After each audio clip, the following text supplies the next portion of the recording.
It was all scalpers.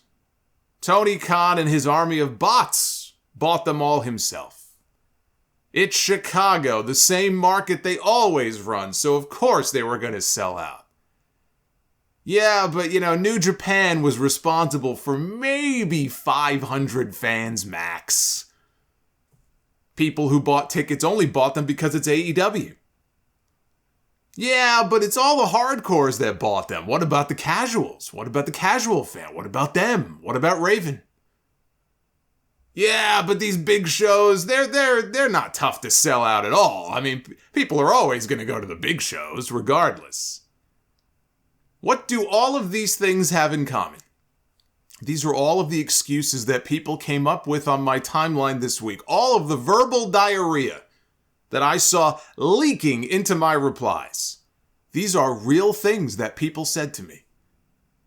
After AEW did exactly what I and probably a lot of other people, anybody with a brain, said they were going to do when tickets went on sale for the Forbidden Door pay-per-view. June 26th in Chicago at the United Center. I told you they would sell that show out.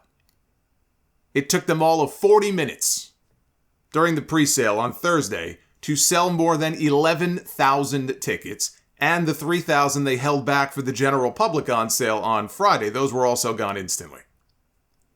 That makes this the second AEW show in the last 2 months to top $1 million gate. Now, I know WWE, to them, no big deal, right? They're going to run all these stadium shows. They do $1 million gates in their sleep. But for AEW, that's a new phenomenon. And they've now done it twice, back to back. Awful Alfred from Forbes is in absolute shambles. AEW and New Japan, they just packed the largest arena in the United States. Now, I'm sure they could pack in even more if they wanted to open up more sections. The capacity for the United Center is over 20,000. Maybe not the full 20,000 plus because some of that would be obstructed view, but WWE does the same thing. They have that gigantic LED set and they end up tarping off multiple sections. Now, I get why they do it. I wish they wouldn't. I wish they would open up some of the sections behind the entranceway like they used to do in the early 90s. You go back and you watch some of those old WrestleManias, like WrestleMania 8 at the Hoosier Dome. They had that little aisleway with the neon WWF sign over it, but they had no screen. So you saw people behind the set. Yeah, even in the late 90s, you look at some of those pay-per-views. During the whole Monday Night War period, Bad Blood in 97, the Royal Rumble in 98. A lot of those shows, even in 97, even in the Raw's War era with the Titantron, the pay-per-views back then, they didn't have the screens like they had the screens on TV. Eventually they did. I always liked the visual of fans behind the entrance, but I get that those days are not going to be coming back. Maybe if they still put money into those creative set pieces, I wouldn't mind it so much, but they don't even bother to do that anymore. But I do want to mention one thing, because as positive as it was for AEW to, sell out their allotment of tickets, and that's great news, there were a lot of people who were very frustrated and very upset because all of the focus of the on sale, especially on television, what they mentioned on television was Friday, May 6th. They were hammering home that Friday date as far as tickets going on sale. Friday, May 6th, 11 a.m. Eastern. Friday, May 6th, 11 a.m. Eastern. With no mention of there being a pre-sale on Thursday. Meanwhile, that's when most of the tickets disappeared. All the good seats were gone. So the 3,000 or so they held back for Friday, I don't want to say they were all shitty seats, but the majority of the seats and probably all the good seats were already gone the day before. And you had people saying, wait a minute, I had alarms and notifications and reminders set to wake up on Friday and set up different devices, and I was going to go on Ticketmaster and I was going to get tickets, and then they're all gone. You told me Friday and all the tickets were gone on Thursday. And a lot of people were rightly frustrated about that, and I think that is a problem. And it's not just, WWE does the same thing. They always have pre-sales. So, I'm aware of that. I think most people probably are aware of that at this point, that there's always going to be a pre-sale. You got to look for the pre-sale code. But there are people who they hear the date that they're advertising on television and they think, okay, that's the day that either the tickets are going to go on sale, or even if there's a pre-sale, they'll release certain pockets of seats, but the majority of them, the good ones, will go on the day that they advertise. And that's not what happened this week. And I can understand people being upset about that. A lot of people got shut out. Or the tickets that do end up on the secondary market, and there will always be some tickets that end up on the secondary market, they're going to be marked up by a lot. So those people might still be able to go to the show, but they're going to be paying a lot more. And I understand that. I think both companies need to do a better job if they're going to be plugging these dates on television of at least letting people know, about the pre-sale stuff. But it was adorable. It was adorable watching people trying to come up with every excuse that they could think of under the sun of why this was somehow not an impressive feat. Only wrestling fans would regard a sellout as a bad thing. Ticket sales are ticket sales regardless of who the target audience is and regardless of who's buying them. Now, of course, there is always going to be a certain number of scalpers, no different than with WWE shows and other major sporting events.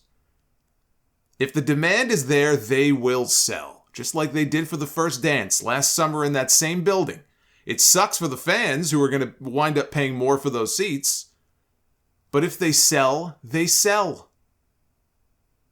You can't use the argument when it comes to WWE, my God, look at, you could talk about their creative, but you're just a hater. Look at the business they're doing. They're making billions of dollars. It's all about making money. They have shareholders. They have a fiduciary responsibility. It's all about making money, right? They're in business. You're in business to make money. Well, AEW is the same thing. They're in business to make money too, and they made a lot of money this week. They sold a lot of tickets. And what's more impressive is they did it without announcing a single match.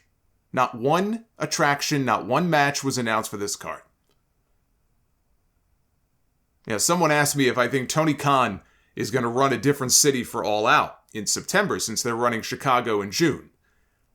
I think he's going to want to stay in Chicago, but if he does, he absolutely needs to run the United Center again. Now, if there's a scheduling conflict, then there's a scheduling conflict and he can't do it. I haven't looked at the schedule. But if he's able to, absolutely needs to run the United Center again for that show. I said this even last year. They have outgrown the Now Arena. They run the Now Arena in Hoffman Estates. It used to be the Sears Center. And I know that, it's kind of a sentimental thing and there's some sense of loyalty to the building because it was the first place they ran there. All they're doing is limiting the amount of money that they can make that weekend if they stick with the smaller building. They've outgrown that building. I would honestly love to see them do All Out in Canada this year and finally make their way up north. They've got the Air Canada Centre in Toronto, whatever it's called now. I think it has a new name. The building, not the city. Toronto is still the name, at least until it gets called up to the main roster. Then Vince McMahon will give it a different name. But for their first time up north, they absolutely would sell that building out. I believe that. Or they could run the Sky Dome. There is the Sky Dome up there in Toronto, and they could probably do a healthy... I would say if they ran the Sky Dome, I don't think they would sell it out. But I do think they could get a healthy 25 to 30,000 in that building. They could get enough people in there to make it look good. Not unlike the strategy that Nick Khan is using next year with WWE running more stadium shows. I talked about that last week. Nick Khan wants to run more stadium shows. They're already running like 8 of them this year. He wants to run even more. He wants, I think, all the pay-per-views. And then you throw in the Saudi shows and stuff. He wants even more stadium shows next year.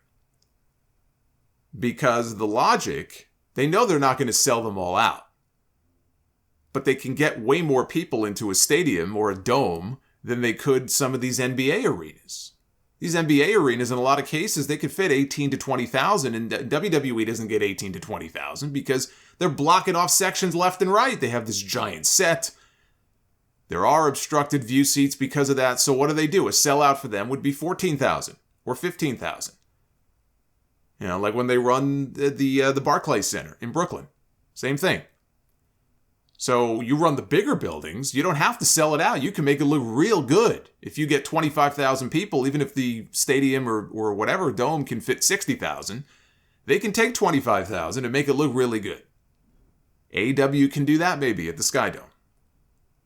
So I think they'll want to stick with Chicago again, but if it were me, unless there's some logistical or a scheduling reason not to do so, or visa issue with some of the talent that would prevent them from getting across the border, I would run Canada. I feel like, yeah, everyone's talking about the UK and when is AEW going to run overseas. You got a lot of wrestling fans in Canada, and they're very passionate. I think of the most passionate fans, wrestling fans in the world, and I think of the UK, and I think of Canada.